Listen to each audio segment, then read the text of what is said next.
Hello friends, feel herbal ખ્યાતિમાં આપનું સ્વાગત છે। આ કોઈ પેક કે એવું નથી। આજે આપણે જે જોઈ રહ્યા છે એ હેર સિરમ છે। જે લોકો વાળમાં તેલ નથી નાખી શકતા હોતા ગરમીના કારણે ને એના માટેનું ખાસ છે અને કોઈ પણ નાખી શકે છે ગ્રોથ માટે। તો આપણે આને એક અઠવાડિયાથી 10 દિવસ સુધી ફ્રીજમાં સાચવી શકીએ છીએ। તો આજે હું તમને એ બતાવવા જઈ રહી છું। તો હવે આપણે સ્ટાર્ટ કરીએ। હેર સિરમ બનાવવા માટે અહીંયા મેં 10 થી 12 જેવા સૂકા આમળા લીધા છે। એ આપણે પહેલાં લઈશું।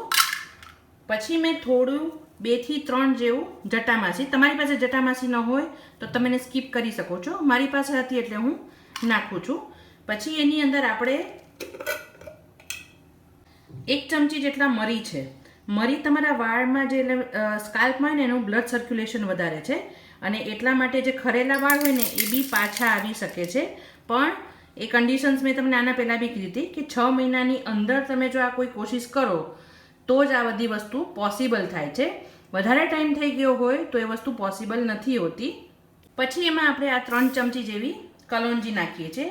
કલોંજીમાં પણ એટલી ઇફેક્ટ હોય છે કે તમારા વાળને એકદમથી નવા ઉગાડવામાં મદદ કરે છે અને સ્ટ્રોંગ બનાવે છે, ખરતા બી અટકાવે છે। એટલે એ બી એકદમ સ્ટ્રોંગ છે તમારા વાળ માટે। એને આપણે 3 ચમચી લીધી છે। અહીંયા મેં સ્કાલ્પમાં ઇન્ફેક્શન ન થાય એટલે લીમડાના 7-8 પાન લીધા છે। એ પણ ચોમાસામાં મેક્સિમમ એનો યુઝ કરવાનો જ કોઈ પણ રેમેડીમાં, જેનાથી તમારે સ્કાલ્પમાં કોઈ ઇન્ફેક્શન થયું હોય તો એ દૂર થાય અને ના થયું હોય તો થાય નહીં। હવે 2 થી 3 અહીંયા મેં આ જાસૂદના ફૂલ હોય ને એને સૂકવેલા છે એ મેં લીધા છે, એ અંદર નાખું છું। જાસૂદના ફૂલમાં પણ એવા તત્વ રહેલા છે કે તમારા વાળને ગ્રોથ કરે છે અને આ સિરમ જે બનશે ને એ એટલું ઇફેક્ટિવ બનશે ને કે તમે ખાલી રાતના એ જ લગાડીને તેલ ના લગાડી શકો ને, રાતના તમે આ ખાલી લગાડીને સૂઈ જશો ને, બીજે દિવસે ધોશો ને તો વીકમાં 3 વખત જ્યારે ધોતા પહેલાં તમે આગલા દિવસે રાતે નાખીને સૂઈ જશો ને તો તમારે ખરેખર ગ્રોથ બહુ જ સરસ થશે। એટલે આ કરવા જેવું જ છે।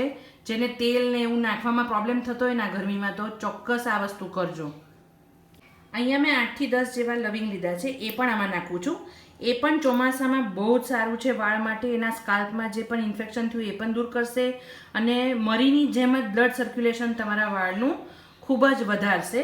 હવે એની અંદર આપણે પાણી નાખી દેવાનું છે। પાણી નાખી એને આખી રાત પલાળી રાખશું અને બીજે દિવસે આપણે એને ક્રશ કરવાનું છે। હવે આપણે જે આ સિરમ માટે પલાળ્યું હતું એના 24 કલાક થઈ ગયા છે। હવે આની અંદર મેં મારી પાસે બ્રાહ્મી હતા તો બ્રાહ્મીના પાંદડાને એવું નાખ્યું હતું કાપીને। તમે બી નાખી શકો છો બ્રાહ્મીનો પાવડર, પણ બાકી તમે ખાલી આટલું જે મેં એટલું કીધું હતું એટલું બી નાખશો તો પણ ચાલશે। અને એની અંદર આપણે હવે 1 ટુકડો આદુનો નાખી દઈએ છીએ। હવે આ આદુનો ટુકડો નાખીને આપણે એને ગ્રાઇન્ડરમાં ક્રશ કરી લઈએ છીએ અને પછી ગાળી લઈએ। હવે મેં આ ગાળીને એક બોટલમાં ભરી લીધું છે। હવે આને તમે રાતના સૂતી વખતે લગાડી શકો છો, નાહવાના આગલા દિવસે અથવા સવારના લગાડી શકો છો 1 કે 2 કલાક પહેલાં। અને પછી તમે શેમ્પૂ કરશો તો તમારા વાળમાં કોઈ વાંધો નહીં આવે અને ઓઇલ પણ નહીં કરો તો પણ ચાલશે। હવે આ છે રોગન બદામ, એ આપણે નાખીએ છીએ અંદર અને પછી એની અંદર કેસ્ટર ઓઇલ થોડું નાખી દેવાનું છે। આ કેસ્ટર ઓઇલ છે મારી પાસે બ્લેક જમાઇકન, એ નાખું છું થોડું। તમે તમારી પાસે જે એરંડિયું હોય સાદું કે એવું એ બી નાખી શકો છો। અને પછી તમે આને રૂથી પાથીએ લગાડો અથવા તો સ્પ્રે બોટલમાં ભરીને સ્પ્રે કરો તો આનાથી તમારો ગ્રોથ ખૂબ જ સરસ થશે। મેં આમાં પણ ભર્યું છે અને બાકીનું થોડું સ્પ્રે બોટલમાં ભર્યું છે। તમે સ્કાલ્પ ઉપર આવી રીતના કરી અને પછી તમે એને થોડું હાથથી મસાજ વાળમાં કરી અને પછી રાખી મૂકજો આખી રાતને અને પછી બીજે દિવસે સવારને તમે માઇલ્ડ શેમ્પૂથી વોશ કરી નાખજો।